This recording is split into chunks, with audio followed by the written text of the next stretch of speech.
My sister betrayed me and married my millionaire fiancé. 7 years later, she bragged she had it all. I smiled back. Have you met my husband yet? You know when you're going to face something you fear, but you have a gut feeling that the universe is about to reveal a tremendous, unmistakable truth. That was me standing at my mother's burial, my heart heavy with grief, but a weird, disturbing calm washed over me as I prepared for her entrance. 7 years. It's been 7 hard years since Eudora, my own sister, snatched Darius, my betrothed, millionaire, and the man I thought would be my entire future. I haven't seen one of them since that day.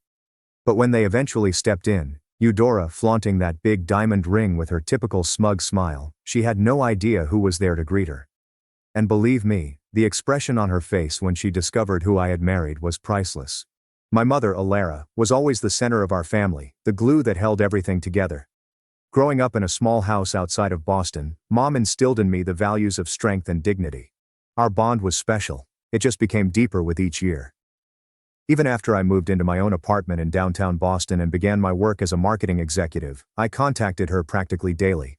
She was my confidant, counsel, and biggest booster. So when Mom was diagnosed with stage 4 pancreatic cancer 8 months ago, my world completely disintegrated. Despite extensive therapies, we realized time was running out.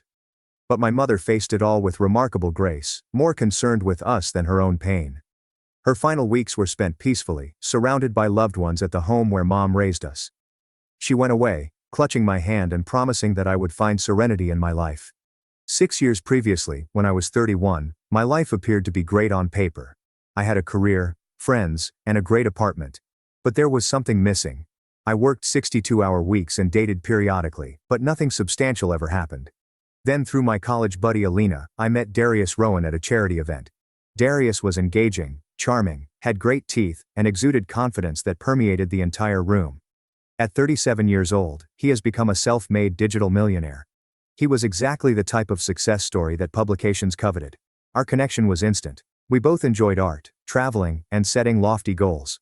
I contacted my mother after our first date, which took place at an expensive restaurant overlooking the water.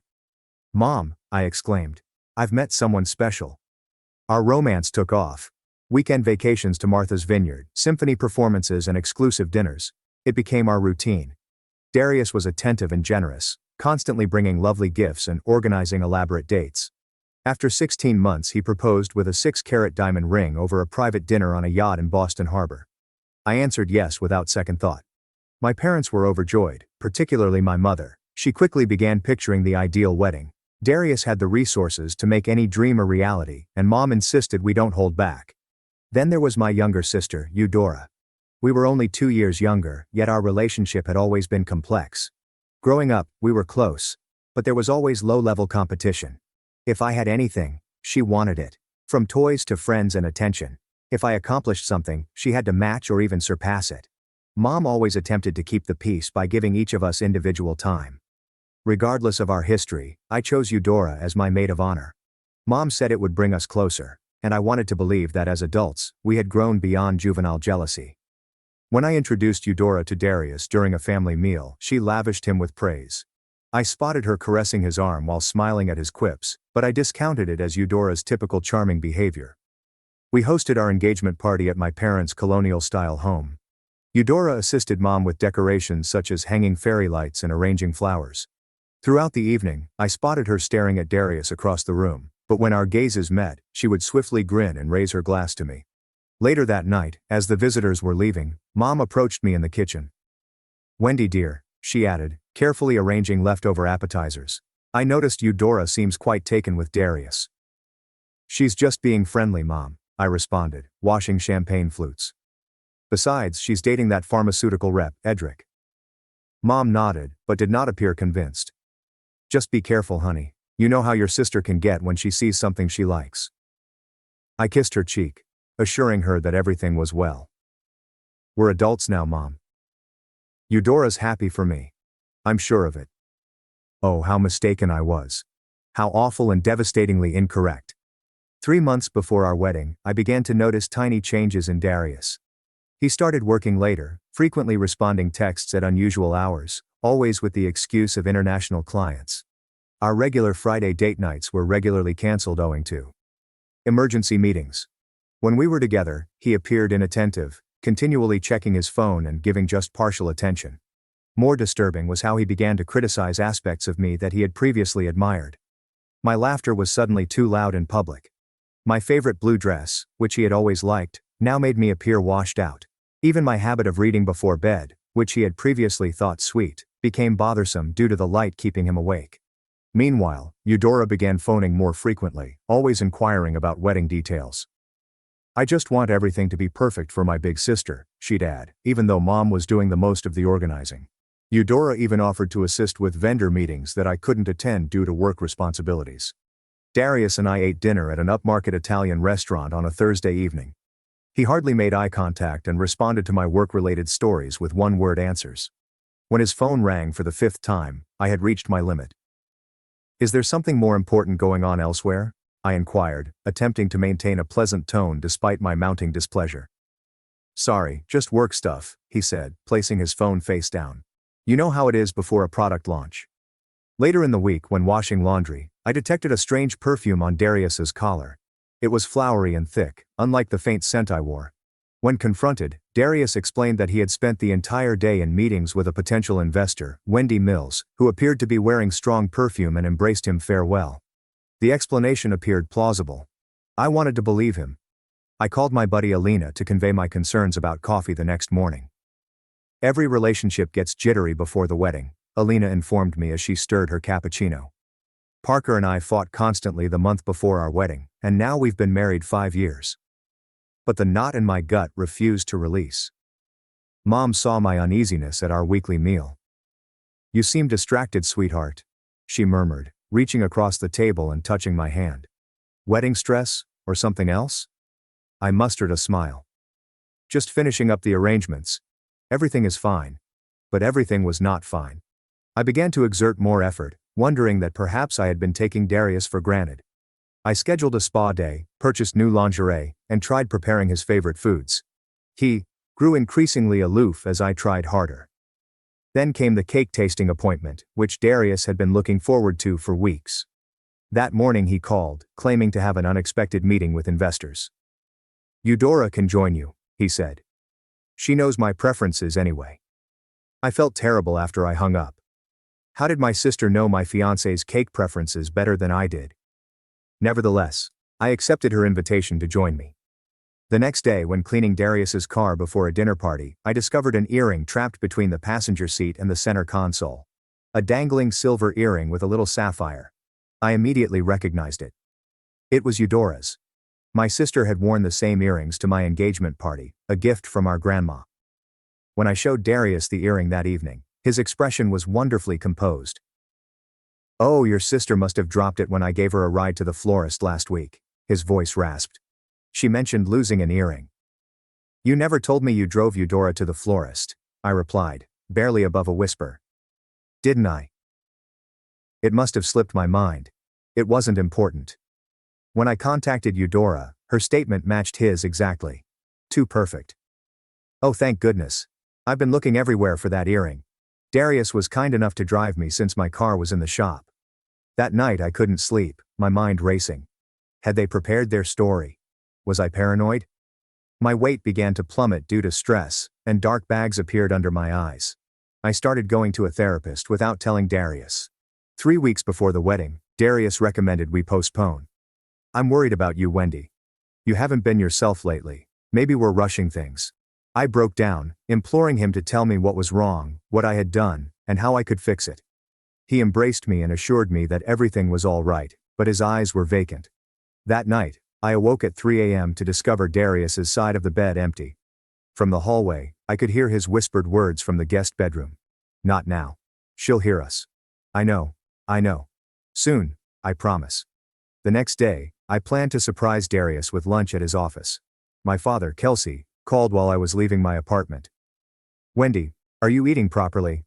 Your mother says you've lost too much weight. We're concerned." "I'm fine, Dad. Just pre-wedding jitters. I'm actually bringing Darius lunch right now." "Good. That boy better be treating my daughter like a queen." He would have known.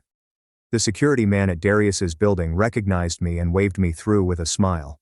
On the elevator trip to the 12th floor, I examined my reflection, attempting to smooth the worry creases that had formed between my brows. My lunch bag held Darius's favorite sandwich from the deli across from my workplace. When I arrived at the reception area, Darius' secretary Morel looked up from her computer, her eyes widening in surprise. "Wendy, we weren't expecting you today." Her attention flickered to Darius' closed office door, then back to me. "Darius is in a meeting right now." "That's okay," I responded, lifting the lunch bag. "I just brought him lunch, I can wait." Morel instantly blocked my route. "Actually, he specifically asked not to be disturbed. Perhaps I could let him know you're here." Something about her apprehensive demeanor raised my concerns. "Is he alone in there, Morel?" Her hesitancy revealed all. Before she could react, I moved past her and opened Darius's office door. I'll never forget that scene. Darius leaned against his desk, his hands on my sister's waist, her arms wrapped around his neck, and their lips locked in a passionate kiss. Neither noticed me at first, leaving me several agonizing seconds to process every aspect. Eudora's skirt pushed up, Darius tolued, and the familiarity in their embrace told of countless previous encounters. When the door closed behind me, they sprung apart.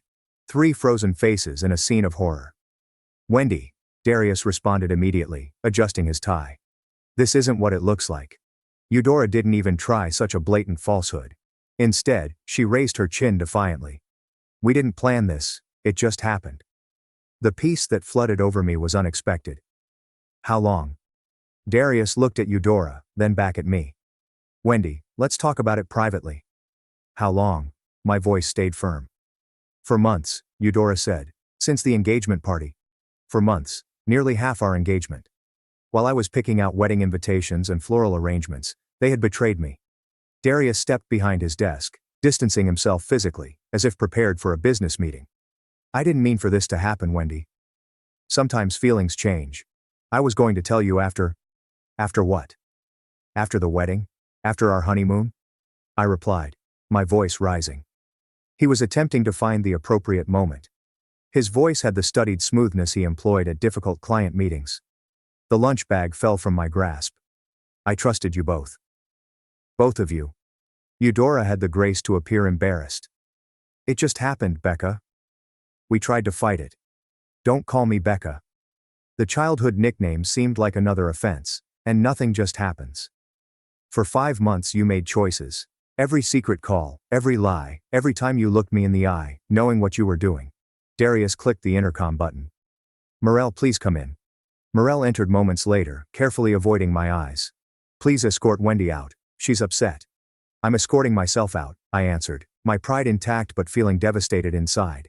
"You deserve each other." In the elevator, the tears finally flowed. By the time I got to my car, I was hard to breathe through, crying. The drive home is a haze. I just recall contacting my mother from my flat, curled up on the bathroom floor and unable to form meaningful sentences due to my crying. My mother and father arrived within an hour, using their emergency key when I couldn't bring myself to open the door. Mother held me while I told them everything, while father paced the living room, his face turning red with each detail. "I'll kill him," he murmured, his palm covering his heart. "Kelsey, your blood pressure?" Mother admonished, while her own face was equally furious. The next few days were spent in a blur of pain. Mother assisted me in contacting vendors to cancel wedding arrangements, while father handled the financial elements. When I returned the engagement ring to Darius's apartment and left it with the doorman, I couldn't stand seeing him. Eudora had already moved in. The majority of her things were there, along with family photos arranged on shelves that used to hold mine. Darius's email about distributing our shared assets was coldly efficient, saying that Eudora had assisted him in cataloging my remaining items. The betrayal went further than I had thought.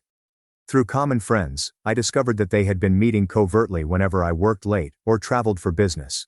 Eudora had purposely pursued him, making reasons to visit him alone and sending texts and images while I wasn't around. The scandal immediately spread among our social circles. Some acquaintances supported me, while others backed Darius, noting his power in the business sector. Several people stated that they had spotted Darius and Eudora flirting, but had chosen not to intervene. Their cowardice hurt nearly as much as the treachery. During those dark months, my mother became my lifeline. She gave me food when I couldn't eat, listened to my crying rants, and stayed the night when the loneliness got unbearable.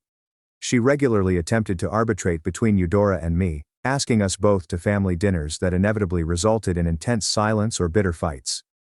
Eudora snapped during one of these dinners when I refused to offer her the salt. "You always got everything first, Wendy. The grades, the job, the apartment. For once I got something before you did." "My fiancé wasn't a prize to be won," I said, my voice cracking. "He was the man I loved and trusted." Mother put down her fork. "Eudora Marie Thompson, apologize to your sister right now." "For what?" "Being honest? Darius chose me. He loves me now." I stood, a napkin put on my plate. "I can't do this anymore, Mom. I'm sorry." This was the last family dinner I attended with Eudora. The stress of his daughter's feud exacerbated the father's cardiac problems, necessitating medication adjustments and further doctor appointments. Mother grew older in months, the lines around her eyes deepening as she desperately strove to keep her family together. 6 months after uncovering Darius and Eudora's deception, I reached rock bottom. My therapist diagnosed me with depression and suggested medication. Work worsened as I struggled to focus, and I eventually lost a large client following a horrible presentation in which I burst into tears. My supervisor recommended a leave of absence, but I realized that staying in Boston, where memories lurked around every corner, would only exacerbate my pain. When a marketing director position arose at our Chicago branch, I applied right away. The interview went fairly well, with my need for change possibly translating as enthusiasm. 2 weeks later, I got the offer. My mother helped me pack my flat, meticulously wrapping photos and souvenirs in tissue paper. As we went through my possessions, determining what to retain and what to donate, she brought up the matter that loomed between us. "Will you ever consider forgiving Eudora?" she inquired, sealing a box with packing tape. I proceeded to fold sweaters without glancing up. "I don't know, Mom. Not now, maybe not ever. Forgiveness isn't about them deserving it," she explained quietly. "It's about freeing yourself." "I am freeing myself. I'm moving to Chicago." Mother sat alongside me on the bed and took my hands in hers. "Running away isn't the same as healing, sweetheart." Tears filled my eyes. "I need space to even begin to heal. Can you understand that?" She nodded and pulled me into a close hug. "Promise you'll call. Promise you won't shut us out completely." "I promise." Saying farewell to my parents was more difficult than I thought. Father held me for longer than usual, his voice rough and emotional. "You show them, kiddo. Build a life so good they'll choke on their regret." My first few weeks in Chicago were lonely and filled with doubt. My small apartment felt sterile and foreign. I worked long hours to avoid arriving home to empty rooms, eating takeaway at my desk, and falling asleep fatigued every night. Then came the news, which pushed the knife deeper. Mother called on Sunday morning, her voice hesitant. "Wendy, I feel you should hear this from me rather than social media. Eudora and Darius got married yesterday." Darius's business ties ensured coverage for the small civil ceremony, which was published in Boston Magazine's Society pages. The accompanying photo showed them beaming outside the courthouse, Eudora in a simple white dress with my former engagement ring proudly visible on her finger. That night was my low point. I drank one entire bottle of wine alone, went through old images of Darius and myself, and cried until my eyes swelled shut. I called in ill for work the next day, unable to face the world. But something changed during those lonely hours alone. As the early light trickled through my blinds, I made a decision. This would be the last day I let them control my happiness. I erased all images of Darius from my phone, blocked both him and Eudora on social media, and took a lengthy shower, picturing my pain dripping down the drain. At work, I refocused on my projects. My employer saw the shift and assigned me to larger clientele. I established a reputation for inventiveness and perseverance, winning respect in my new workplace. Maricel Rowan, our HR director, was my first genuine Chicago friend, and she introduced me to her book club. Through her, I met other ladies and gradually formed a social circle. Maricel repeatedly attempted to set me up on dates, but I declined each time. The idea of romantic vulnerability still unnerved me. 4 months after moving to Chicago, I was assigned to represent our company at a technology conference in San Francisco. On the second evening, I attended a business dinner with possible clients, where I sat next to Zevian Forrester, a tech investor and entrepreneur who had recently migrated from Seattle. Zevian differed from Darius in every way. Zevian was subtle and honest, whereas Darius had been flamboyant and appealing. His gentle assurance and thought-provoking questions pulled people in without demanding attention. When he spoke about his work, his enthusiasm was palpable, but never boastful. He asked for my card after dinner, and I handed it to him with no expectations. To my surprise, he emailed me the next morning and asked if I wanted to continue our discussion about digital marketing trends over coffee. Over the next 3 months, Zevian and I maintained professional communication. He sent clients to my agency, and I connected him to my Chicago business contacts. Maricel spotted our regular business meals and raised her eyebrows. "He likes you, Wendy," she explained. "And not just professionally." "We're just colleagues," I said. "Colleagues don't look at each other the way he looks at you." Zevian eventually invited me to supper at a place unrelated to work. I panicked and nearly canceled twice before forcing myself to go. I experienced a full-blown panic attack 20 minutes into our date, while we were discussing our favorite books. My hands shook, breathing got difficult, and tears filled my eyes. Rather than being ashamed or upset, Zevian sat with me and spoke gently until my breathing returned to normal. He drove me home with no pressure or inquiries. The next day, flowers arrived at my office with a letter saying, "No pressure, no expectations. I hope you're feeling better. Zevian." That evening, I called and told him everything about Darius and Eudora. He listened without interruption, then recounted his own story of heartache from a previous marriage, which ended when his wife left him for his business partner, taking half of their joint firm in the divorce. "Broken trust leaves scars," he remarked. "Anyone worth your time will understand that healing isn't linear." Over the next few months we began by laying the groundwork for our friendship. Zevian never asked for more than I could give, respecting my boundaries while remaining present. For our 5th date, he made dinner at his apartment, rather than taking me to a crowded restaurant, which could cause me worry. When terror flared up, he understood precisely how to help me get through it. For the first time since Darius, I began to believe that trust could be restored. 1 year after arriving to Chicago, I scarcely recognized myself. My promotion to senior marketing director came with a corner office that overlooked the river. My circle of friends had grown beyond Maricel to include a number of close confidants. And most strangely, I had fallen deeply in love with Zevian. Unlike Darius's flamboyant wooing, Zevian's love revealed itself in steady, thoughtful ways. He recalled minor details like my preference for oat milk in my coffee and the true crime podcasts I listened to. He honored my independence while providing unflinching support. Most significantly, he never compared myself to others or attempted to change me. I met Zevian's sister, Giselle, during her visit from Portland. We quickly bonded, swapping phone numbers and creating our own connection, independent of Zevian. She told me stories of their upbringing in Seattle, drawing a picture of the youngster who grew into the guy I fell in love with. My contact with my parents remained from a distance. I contacted Mother on a weekly basis, skillfully shifting the topic away from Eudora. Father periodically joined these talks, his gruff accent softening as he told me how happy he was of my new beginnings. I went twice that year, timing my visits when Eudora and Darius would be away. Mother offered occasional updates on them. Their marriage appeared ideal on social media, with Eudora uploading photographs of luxurious vacations and charity galas. Mother stated that they had purchased a large property on Beacon Hill and were undergoing substantial renovations. "Eudora occasionally inquires about you," Mother said during a phone call. "What do you tell her?" I inquired, stirring the pasta sauce on my burner. "That you're doing well, that you're building a new life." "Does she ever express regret?" Mother sighed. "In her way. She gets quiet when your name comes up." My therapy continued in Chicago, with my new therapist assisting me in processing the betrayal and establishing healthy relationship patterns. I learned how to identify my triggers and communicate effectively. The nightmares involving Darius and Eudora gradually faded. In June, Zevian surprised me with a weekend getaway to Michigan's wine region. We stayed at a lovely bed and breakfast surrounded by vineyards. We spent afternoons wine sampling and evenings viewing the sunset over Lake Michigan. For the first time in years, I felt entirely present and pleased, free of the weight of past betrayal. Zevian paused beneath a trellis covered in climbing roses on our final evening at the Chicago Botanic area, where we were strolling through an early summer blooming area. "Wendy," he replied, grabbing both of my hands in his. "This past year, knowing you has been the greatest gift of my life." When he knelt and pulled a ring box from his pocket, panic flashed briefly. Images from Darius' proposal threatened to eclipse this moment, but staring into Zevian's eyes, all I saw was sincerity and affection. "I'm not asking for an answer today," he continued, sensing my uncertainty.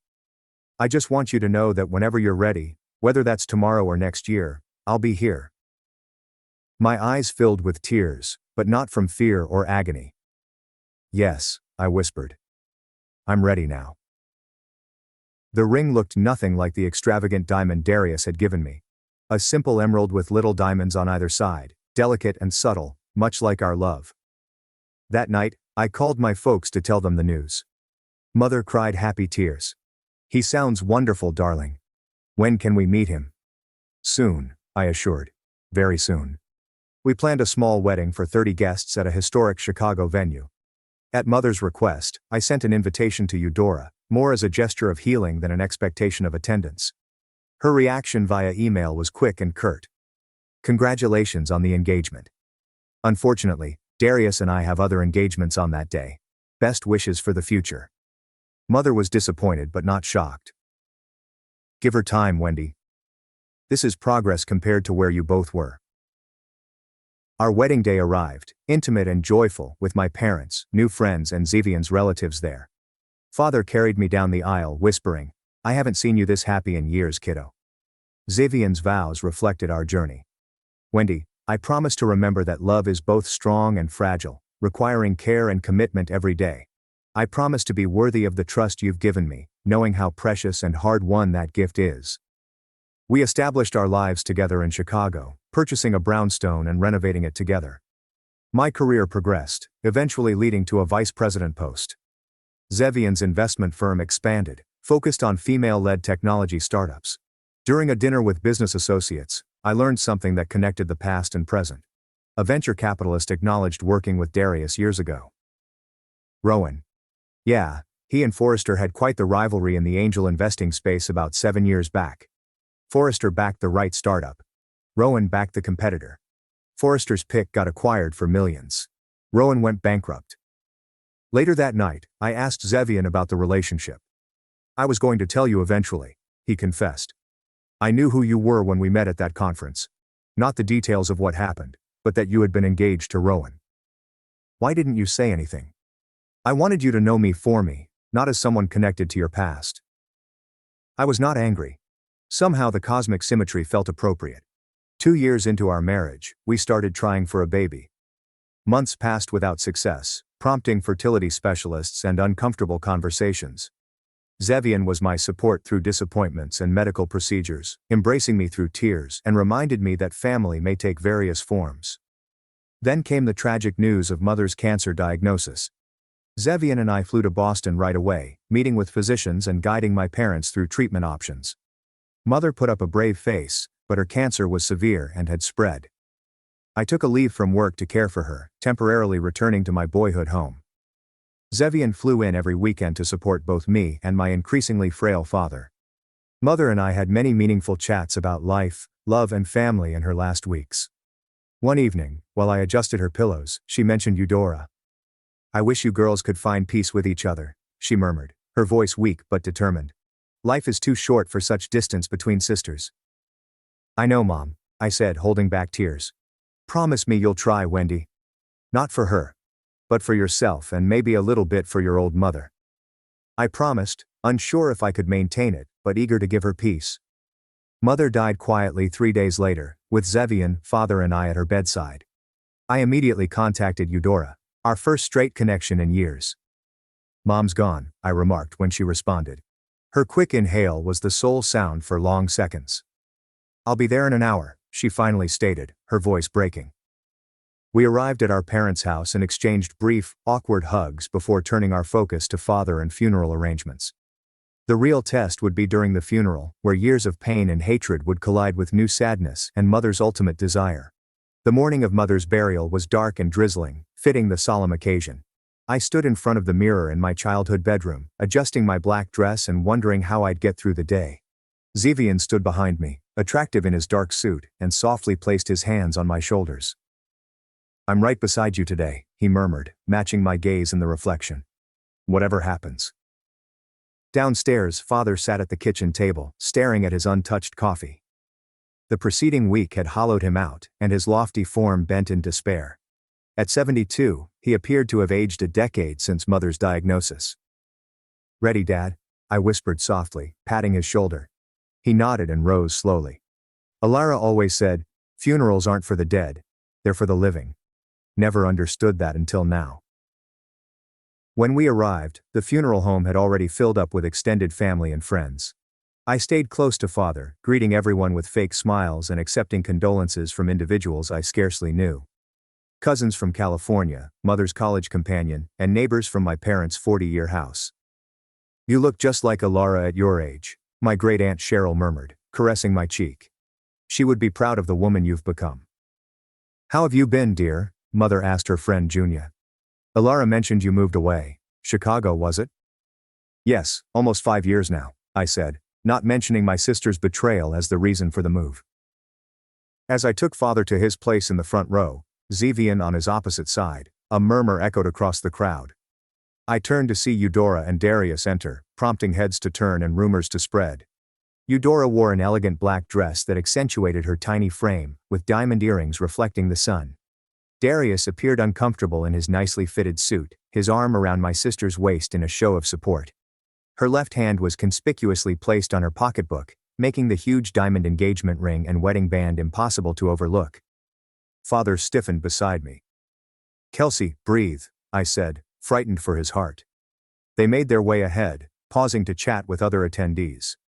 I kept my gaze fixed on the enormous portrait of Mother displayed alongside her closed casket, her warm smile calming some of my nerves. They eventually reached the front. Eudora hugged Father, who returned it stiffly. Darius shook his hand and received merely a short nod in return. Wendy, Eudora remarked, turning to me with a look I couldn't read. It's been a long time. Yes, I said simply, not trusting myself to say more. Darius nodded hesitantly. Sorry for your loss. Zevian had moved away to speak with the funeral director, leaving me alone with them. Eudora took the opportunity. I need to speak with you privately, she explained, gesturing into a side room. Against my better judgment, I followed her, hoping to avoid a scene at Mother's burial. The small space only had a couple chairs and a box of tissues, which were plainly meant for mourners who needed private moments. Eudora closed the door behind us. Up close, I noticed small creases around her eyes that her expensive cosmetics couldn't hide. You look thin, she said, her gaze scrutinizing me. Grief does that, I answered plainly. She fiddled with her ring and twisted it around her finger. Darius and I bought a summer house on Cape Cod last month. 8 bedrooms, private beach access.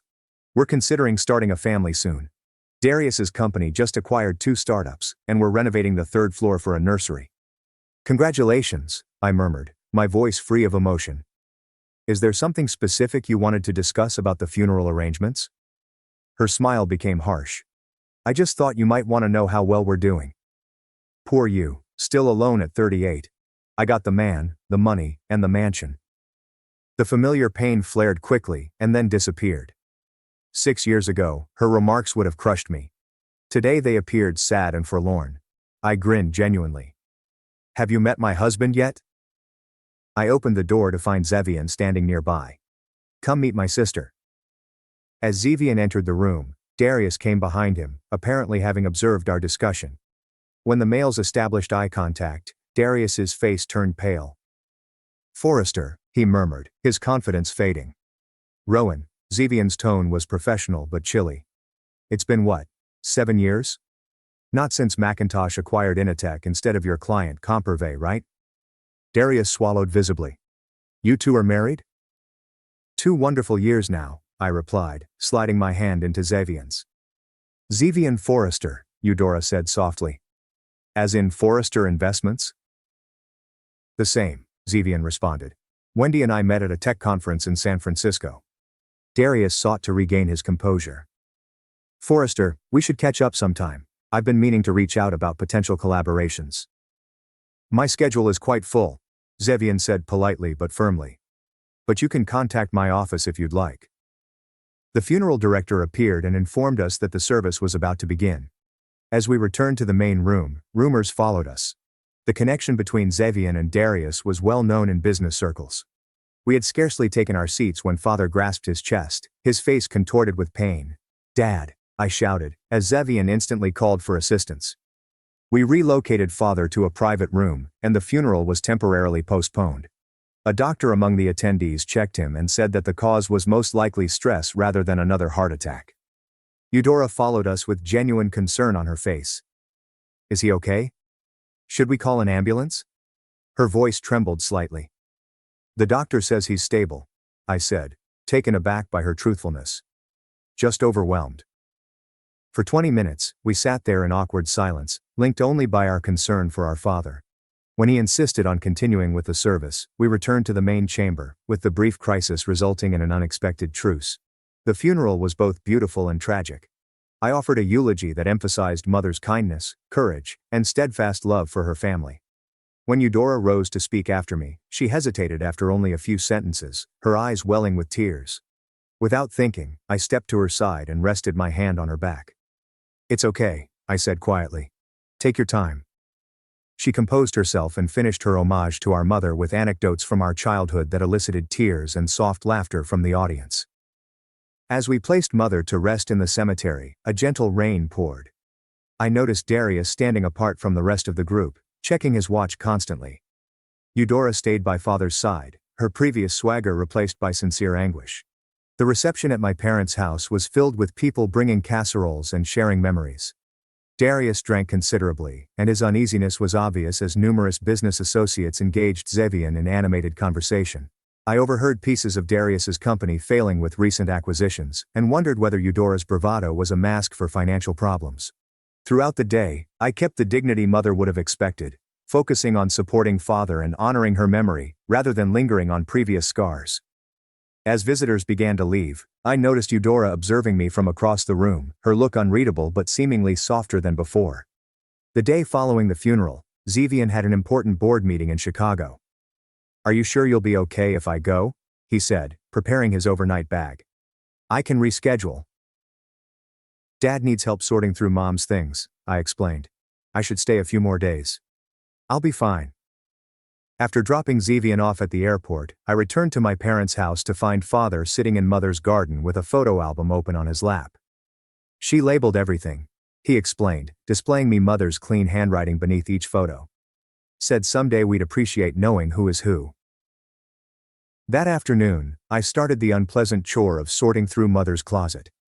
Each dress evoked memories, the blue one from my college graduation, the flowery print she wore to Sunday brunches, and the exquisite gray she chose for my engagement celebration. I found myself talking to her while I worked, telling her about my life in Chicago, my job, and my happiness with Zevian. In her nightstand drawer, I noticed a soft leather-bound journal. Mother has kept a journal inside for the past 10 years. Many people addressed her daughters, her desire for our reunification, and her anguish about the schism between us. The last entry, dated only 2 weeks before her death, read, "My greatest regret is leaving with my girls still estranged. Alara always fixed things, but I couldn't fix this. I pray they find their way back to each other somehow." I was wiping away tears when the doorbell rang. Eudora was standing alone on the porch when I looked out the front window. There's no sign of Darius's car in the driveway. Father had gone to his brother's house for dinner, leaving me alone with my sister. I opened the door, not sure what to expect. "Hi," she said simply. "Can I come in?" In the kitchen, I made coffee while Eudora sat quietly at the table. She appeared different without Darius by her side, smaller, less fake. "Where's Darius?" I finally asked, setting a mug in front of her. "At home. He doesn't know I'm here." She wrapped her hands around the mug but didn't sip. The stillness stretched between us, years of unspoken words creating a tangible barrier. "I'm sorry about yesterday," she finally said. "What I said in that room at the funeral home, it was cruel and completely inappropriate." I nodded, acknowledging her apologies but not instantly accepting it. "I saw Mom's journal," she added. "Dad showed it to me last night. Her last wish was for us to reconcile." "I found it too," I said. "But reconciliation requires more than just proximity, Eudora. It needs honesty." She looked up, tears in her eyes. "You want honesty? Here's honesty. I'm miserable, Wendy. I have been almost since the beginning." The dam cracked, and words poured forth between sobs. Darius had changed quickly after their wedding, becoming domineering and critical. His company had been failing for years, and each new acquisition was an attempt to save a sinking ship. The mansions, automobiles and holidays were all financed with rising debt. Their marriage was a carefully crafted front for business connections and social status. He monitors my spending, checks my phone, questions my every movement, she told me. The Darius you knew doesn't exist anymore. Maybe he never did. Why stay? I inquired. Shame, she replied promptly. How could I admit what I'd done to you? Destroyed our family for something that turned out to be a mirage. And then there's the prenup. I leave with nothing. I moved Mother's journal across the table. Read the rest of her entries. Eudora shed more tears as she read. She finally looked up, her face raw with passion. She knew. She saw through everything. Mom always did. I agreed. Eudora murmured. I have hated myself for years. Every time Mom mentioned you, she gladly highlighted your accomplishments. I felt the consequences of what I'd done. Wendy, I'm intending to leave him. I have been privately consulting a lawyer. My emotions were mixed, with a sense of vindication and unexpected tenderness. The sister who had caused me so much pain was facing consequences that I would not wish on anyone. I do not expect forgiveness, she continued. I do not deserve it. But I needed to tell you the truth before I blew up my life again. We spent the next several hours together going through Mother's possessions, sharing sad and loving memories. Eudora recalled her mother teaching us how to prepare cookies, and how she never mixed the various batches because I favored chocolate chip and Eudora chose sugar cookies. Eudora remarked, laughing through tears. Remember how she used to leave notes in our lunchboxes? Different messages every day. I nodded. She never repeated one. We were not quickly healed. The wounds were too deep for immediate closure. But when dusk set, something changed between us, with Mother's love forming a delicate bridge over years of hurt. What will you do? I inquired as Eudora prepared to depart. File for divorce when my lawyer says the timing is right. Rent a small apartment, start over. She was standing at the entrance. What about you? Will you go back to Chicago? Yes, my life is there now with Zevian. You seem happy, she said, rather than asking a question. I am truly happy. I'm glad, she added. One of us should be. We exchanged quick, awkward hugs before she went. It wasn't forgiveness yet, but it was a start. Back in Chicago, I settled into life with Zevian R. Brownstone and a fulfilling career. 6 months after my mother's passing, I learned I was pregnant. After years of trying, the mother's elation was tinged by regret, knowing she would not be able to meet her grandchild. But I sensed her presence at peaceful moments. Eudora and I maintained careful touch via phone calls. She had filed for divorce and relocated to a modest apartment, working at a tiny marketing agency. The gossip and censure she encountered in Boston's social circles were difficult, but she appeared determined to rebuild authentically. The route that brought me here was not one I would have chosen. Losing Darius looked to be the end of my world, but it was actually the start of a far better one. With Zevian, I discovered not just love, but also partnership, respect, and unfailing support.